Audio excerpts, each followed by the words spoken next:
এতিয়া বিজ্ঞানৰ ক্লাছ। আপুনি ব্লেক বৰ্ডত লিখিছে পৰিৱেশৰ কথা, কিন্তু কৈছে গণিতৰ কথা।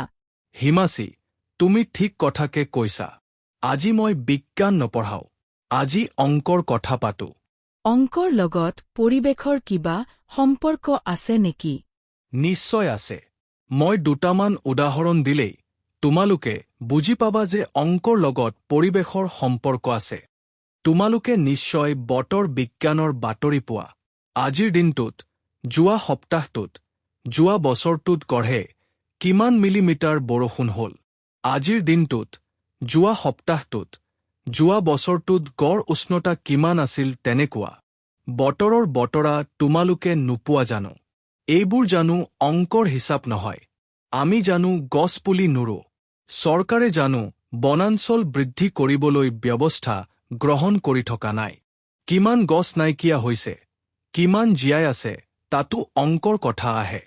তোমালোকে যে ঘৰৰ বা স্কুলৰ বাগিচাত ফুলৰ পুলি ৰোতে, ইটো পুলিৰ পৰা আন এটালৈ এক নিৰ্দিষ্ট দূৰত্ব ৰাখা নহয় জানো? তাতো জানো অংকৰ কথা নাহে। এতিয়া বায়ু প্ৰদূষণ এটা গুৰুত্বপূৰ্ণ বিষয়। কাৰ্বন ডাই অক্সাইড গেছে আটাইতকৈ বেছিকৈ বায়ু প্ৰদূষণ কৰে। প্ৰতিদিনে কিমান কিলোগ্ৰাম কাৰ্বন ডাই অক্সাইড গেছ বায়ুত যোগ হৈ আছে, বিজ্ঞানীসকলে তাৰ হিচাপ ৰাখে। ছাৰ, পৰিৱেশৰ উপৰিও অংকৰ লগত অন্য কিবা বিষয়ৰ সম্পৰ্ক আছে নেকি? আচল প্ৰশ্নটো তুমি এতিয়া সুধিছা। আমি যেতিয়া অংকৰ প্ৰয়োগৰ বিষয়ে কথা পাতি থাকিম, তেতিয়া আমি দেখিম যে এনেকুৱা এটা বিষয় নাই যিটো বিষয়ৰ লগত অংক জড়িত হৈ থকা নাই। সেই গোটেইবোৰ কথা আলোচনা কৰি থাকিলে মহাভাৰতৰ কথা আলোচনা কৰাৰ সৈতে একে হ'ব। সেইবোৰ বাদ দি আমি যে অংকৰ ভিতৰতে সোমাই থাকো তাকে বুজি ল'বা আহা। তোমালোকে জানো বজাৰ কৰিবলৈ নোযোৱা। বজাৰ কৰা মানেই হিচাপ নিকাচৰ কথা আহিব, আৰু হিচাপ নিকাচ মানেই অংক। তুমি যদি বজাৰ কৰোঁতে ভালদৰে হিচাপ নিকাচ নকৰা বা কৰিব নেজানা, কেতিয়াবা তোমাৰ পৰা বেছিকৈ পইচা গ'লেও তুমি গমেই নেপাবা। ধৰা, মাছৰ দাম কেজিত ৩৫৫ টকা। ১.৭৫ কেজি ওজনৰ মাছটোৰ দাম বেপাৰীজনে মুখতে হিচাপ কৰি কৈ দিব। তেওঁ হয়তো স্কুলত অংকত একেবাৰে গাধা আছিল। সেয়া অংক কৰি থাকোঁতে লাভ কৰা দক্ষতা।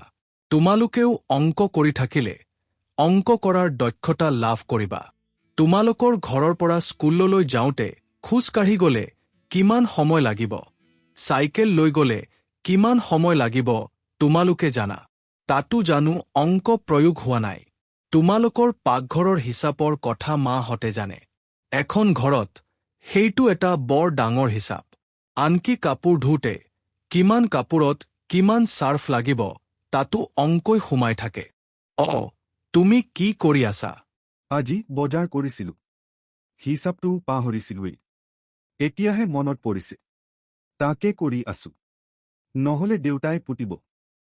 সেয়া দেখিলানে আমি যে সদায় অংকৰ মাজতে থাকোঁ ধিপদিয়ে নিজে তাৰে উদাহৰণ দিলে। আমি সকলোৱে খেতি পথাৰৰ লগত জড়িত।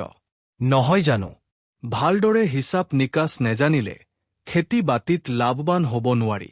আজিকালি কৃষি কাৰ্য এক ভাল বৃত্তি। সেই মহিলাগৰাকীৰ মুখৰ হাঁহি দেখিছা? তাই নিজে কৰা খেতিৰ ফচল বিক্ৰী কৰিছে। লাভ নহ'লে এনেকৈ মুখৰ হাঁহি নোলায়। কিন্তু হাল বোৱাৰ পৰা খেতি চপোৱালৈকে ভালদৰে অংক কৰিব জানিলেহে লাভ কৰিব পাৰি। আনকি কেতিয়া, কি ধানৰ কঠীয়া, কিমান জোখত ৰুব লাগিব তাৰো জোখ জানিব লাগিব। এতিয়া অন্য এটা গুৰুত্বপূৰ্ণ কথালৈ আহোঁ। জীয়াই থাকিব জনাটোৱে আটাইতকৈ ডাঙৰ শিক্ষা নহয় জানো? প্ৰতিজন লোকৰে ওজন আৰু উচ্চতাৰ অনুপাতটো যাক BMI বুলি হয়, সেই BMI নিৰ্দিষ্ট জোখত ৰখাটো অতি জৰুৰী। স্বাভাৱিকভাৱেই প্ৰতিজন ব্যক্তিয়ে জোখমতে আহাৰ খোৱা উচিত। তোমালোকৰ মাহঁতে তোমালোকক এটা নিৰ্দিষ্ট জোখত খাবলৈ দিয়ে। ডায়েটিচিয়ানবোৰে কেঁচুৱাৰ পৰা বৃদ্ধলৈকে বয়স, ওজন, ৰোগ আদি চাই কাক কিমান কেলৰি আহাৰ লাগিব তাৰ অংক কৰি সেইমতে খাদ্যৰ তালিকা দিয়ে। গৰ্ভৱতী মহিলাৰ বাবেও আহাৰৰ জোখ থাকে। ডায়েবেটিক ৰোগীয়ে ডাক্তৰে দিয়া হিচাপতকৈ কম বা বেছিকৈ আহাৰ খালেই বিপদ। সুস্থ লোকৰ হাৰ্টবুট অৰ্থাৎ হৃদ স্পন্দন প্ৰায় ৭২ BMP থাকে। তাতোকৈ কম বা বেছি হ'লে শৰীৰত কিবা বিসংগতি থকা বুজায়। ৰোগীক বেজী দিয়া দেখিছানে? প্ৰয়োজনতকৈ এটোপাল দৰৱ শৰীৰৰ ভিতৰত সোমালে ওলোটা প্ৰতিক্ৰিয়া সৃষ্টি হ'ব পাৰে।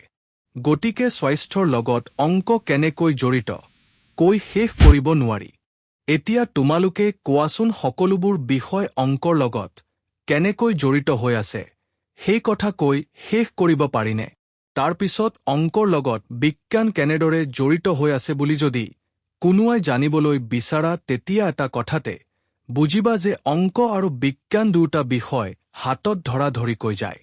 পৃথিৱীৰ ওজন নিৰ্ণয় কৰিবলৈ আলু পিয়াজৰ দৰে ডগাপাল্লাত উঠাব পাৰিবা জানো? পৃথিৱীৰ পৰা চন্দ্ৰৰ দূৰত্ব, সূৰ্য দূৰত্ব, দুটা তৰাৰ মাজৰ দূৰত্ব ৰছীৰে জোখিব পাৰিবা নেকি? ইফালে চকুৰে মনিব নোৱাৰা কোষ আৰু তাৰ ভিতৰত থকা অংগবোৰৰ আকাৰ স্কেলেৰে জোখিব পাৰিবা জানো? এগিলাচ পানীত থকা অণুৰ সংখ্যা তামোল গণাৰ দৰে গণিব পাৰিবা নেকি? অংকৰ সহায় নললে এইবোৰৰ হিচাপ কোনে উলিয়াব পাৰিব? ইমানখিনিৰ পিছত বিজ্ঞান আৰু অংকৰ মাজৰ সম্পৰ্কৰ কথা আৰু বহলাব লাগিবনে? কথাখিনি ভাল লাগিলনে? হয় ছাৰ, ভাল লাগিল। আমি যে শেষত বিজ্ঞানৰ কথালৈ আহিলো, তাৰ মানে আমি আকৌ বিজ্ঞানৰ কথালৈ যাওঁ। গণিতৰ এনেকুৱা কথাবোৰ পিছত আকৌ আলোচনা কৰিম। তোমালোক সাজুনে? হয় ছাৰ, আমি সাজু।